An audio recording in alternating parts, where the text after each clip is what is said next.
Hello, this is Michaela or Studios Octopus, and I'm here just doing the quick GlossyBox catch-up for last month's GlossyBox, which is the February limited edition Beauty Soulmates. It had the lovely limited edition pink packaging, the cute front with the heart balloons. It was very cute. And then I'm just going to quickly go over the products in the box. First off, we had the Natasha K waterproof brown eyeliner pencil. I've actually quite liked this. It wears really well.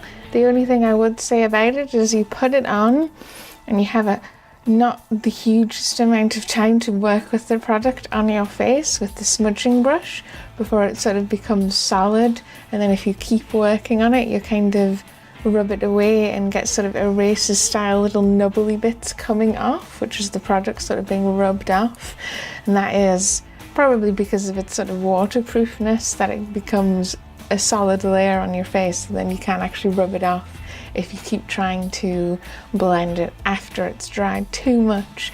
Other than that, I've actually been really happy with it.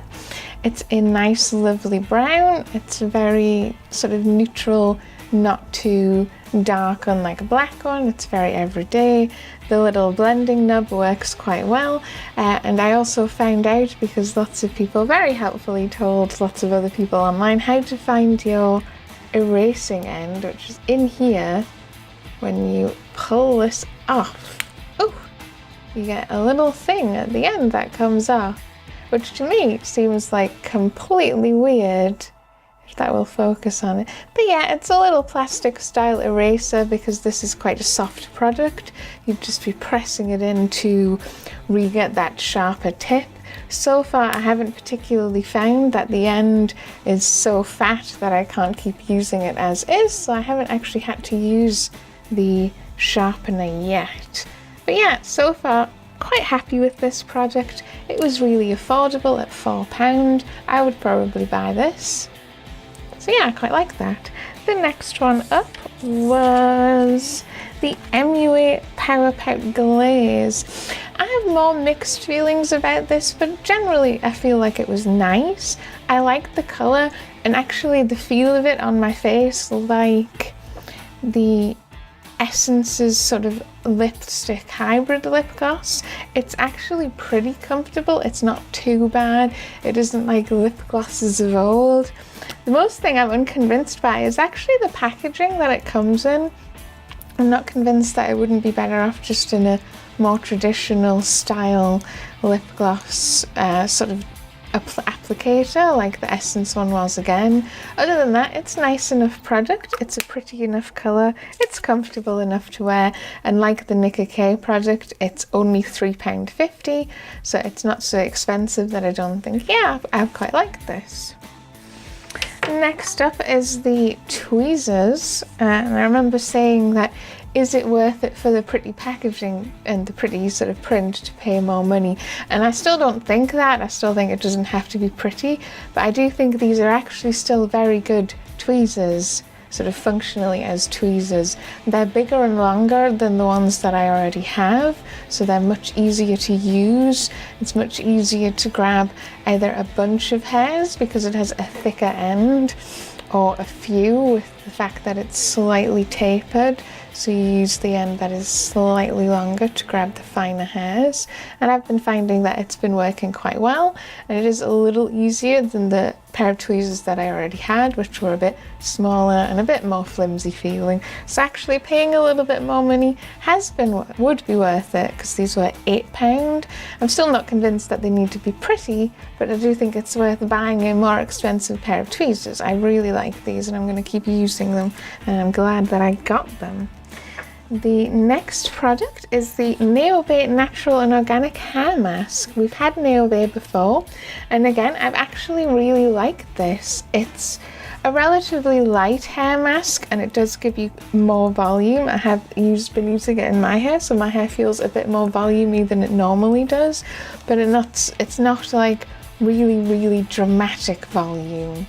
It's just sort of a nice amount of volume, and a nice light amount of moisturization.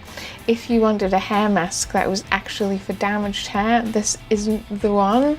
It's not super rich. Our Maria Nilo one that we've had before was a much thicker, richer for damaged hairstyle hair mask, and part of that, to be fair, is that different hair masks are useful for different things. I don't actually particularly have damaged hair because I don't dye it, so it's actually probably more suitable, this one, for my hair, that it's lighter because my hair is quite light, than something much heavier that would be more suitable for you if you had more hair, longer hair, more damaged hair, all that other stuff. The other advantage that this probably has over the Maria Nilo one is, while they are both the same size, full size, which is 250 millilitres, this one is actually about £10 cheaper. This one, full size, was £10.50 converted price, and the Maria Nilo one is about £19.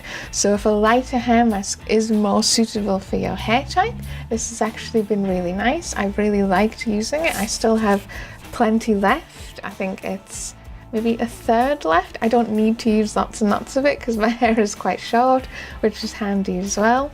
But yeah, I've actually quite liked this, probably a lot more than I liked using the toner. I think this has impressed me a lot more for their brand, the nail-based stuff.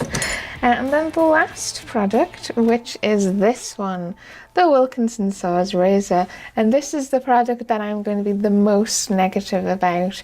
While the effect of the sort of moisturizing soapy bit on the top is not as gross feeling as the first razor we got, where it sort of dripped off you in thick glooby ribbons. I did not like that at all. It's not as bad as that.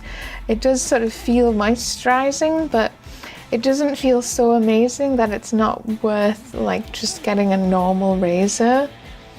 Especially since what I've discovered is I don't think the head is particularly sort of blunt, but the soap has worn away on the front part here because of the way you use the razor, that you are pressing it down on your legs. This soap is the soap that is actually moisturizing you. This is shaving your hair off, and then all of this soap here has just kind of been left, but it's gotten to the point where this is worn away so much that there's none, you don't really get the moisturizing, softening effect anymore, but all of this product is just left here. And it also feels quite awkward and quite dangerous to use it now that this sort of bottom bit of soap isn't there anymore. It feels more clattery and like this is sort of hanging out into the middle of nowhere. So I think a way to deal with that would be, if they were thinking of remaking these heads, that this bit of soap on the top is pointless. You want all of the soap to be here, and for it to be, I think, more like the type of soap you get in Lush shampoo bars, where it is a compressed soap, so it actually lasts for quite a while. I think it would be more useful for that, because I would rather the head blunted before I ran out of soap, even though either way you had sort of a leftover bit of the product, it would feel safer and more comfortable to use, I think, at that point. The other thing is that these cost £7 and the refills cost, it's about the same price for this, £7 for 3 refill heads. But I think if you buy sort of the more standard one, you get a bit more value because you get 4 heads rather than 3 per pack usually. So you are paying more for this sort of style of head compared to buying a more standard Wilkinson sword one. And like I said, I just didn't feel like you particularly got the use out of the design. The other thing I didn't like, actually, more minorly, was the handle is hollow and not sealed, so it would fill with water and then you'd have to tip the water out, which is a bit of a pain and not fantastic, and I think makes it more likely that they should kind of use a more standard handle as well. So it is an interesting idea, and I can see why they're trying out this sort of different ways of doing sort of razors, and if it worked very well and the soap was just here and it was more compressed so it lasted longer, when I used it the first time, it was quite convenient to just sort of be able to go and you can just shave, you don't need to put shaving foam on, you don't have to worry about hurting yourself. It did feel quite smooth, but it feels like it lasted in its usable state for about half the time that a normal razor would with just using shaving foam. So I'd be much more comfortable using that as the design as is. So that was a bit disappointing, and I wouldn't buy this, and I'm not going to rebuy it. This is probably just going to go in the bin, which does feel a bit wasteful. But I'm not going to keep rebuying those heads. I like the more standard style razor. I think as compared to this, it's just not good enough. So overall, the box value being not massively high compared to some of the other ones we've had so far this year, but it's not the lowest box value I've ever gotten. I'm quite happy with the box. I really like sort of the 4 out of the 5 items. The only really standout one that I would definitely have never bought for myself is the razor. So I think this box has been pretty successful. I quite liked it. As I said last time, we don't actually have a preview for our next box, but the March box should be here in about a week, and I'm still looking forward to it because I still quite like them as they are nice surprises. But I'll see you again next time with how good it is in my catch-up. But there we go, a nice big hair conditioning mask, which is nice because we've had a face mask for the last 2 months. Now we're getting a pampering treatment for our hair. Oh, poison, yeah, it's got fall. Yes, she's a very, very good saboteur. I think she ends up being, well, she is the best one, isn't she? Yes, she's simply the best. There we go. It's a done deal. He's dead. Thermodone.